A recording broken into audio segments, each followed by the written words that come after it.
Les ateliers ici ont été transformés 3 fois. Au départ, on avait fait des visières avec la régie technique. Puis on est passé à la découpe des surblouses. On les a coupées manuellement. On en a coupé au total 8000. On va dire un rendement de 250 blouses par jour actuellement. Depuis le début de la crise, on a travaillé ensemble en collaboration avec la régie technique et tous les autres corps de métier, que ce soit la lingerie, les infirmières, les secrétaires, le flux patient, ainsi que les bénévoles qui viennent de l'extérieur. Par exemple, à la découpe, on a eu un ingénieur civil qui a enfilé entre guillemets les gants, qui s'est mis aussi à la découpe. Et tout le monde était sur le même fil. Depuis le 18 mars, je suis ici.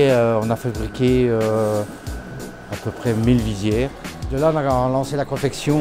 J'ai fait les gabarits, les patrons pour les tabliers, pour les blouses. Il ne faut pas être couturière pour savoir coudre. En fait, tout le monde est indispensable. Je suis là depuis le début de la crise. Je viendrai tous les jours donner mon aide. En plus, j'ai mon épouse qui travaille en pneumologie à Marie Curie, donc c'est quelque part pour elle.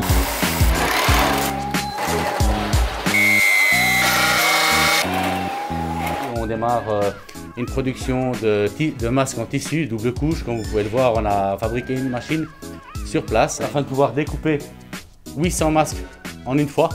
On fait un effet comme une petite lasagne, hein. On va dérouler le tissu sur la table. On fait pour le moment ce qui est utile, les blouses, vraiment important.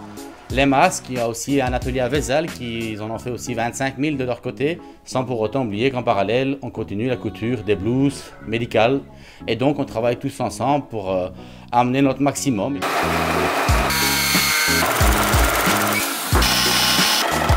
Il y a eu un grand élan sur la sécurité. C'est vrai que d'ailleurs, on se bat pour faire les masques. Celui qui fait le plus rapidement possible. L'ISEPC, ça a ressoudé des liens. Ça a fait plus ou moins plus de quarantaine de personnes qui travaillent au quotidien en fonction de leur disponibilité. Tout ça dans une bonne ambiance avec un cadre qui est mis en toute sécurité pour faire fonctionner le service de A à Z. On remercie tout le monde, même toutes les bénévoles qui sont venus. Même vous, monsieur, si vous avez envie de venir coudre, vous pouvez venir coudre. Il y a vraiment un effort collectif. On se serre tous les coudes. Et... On est derrière notre corps médical qu'on aide à notre manière. C'est vraiment une famille.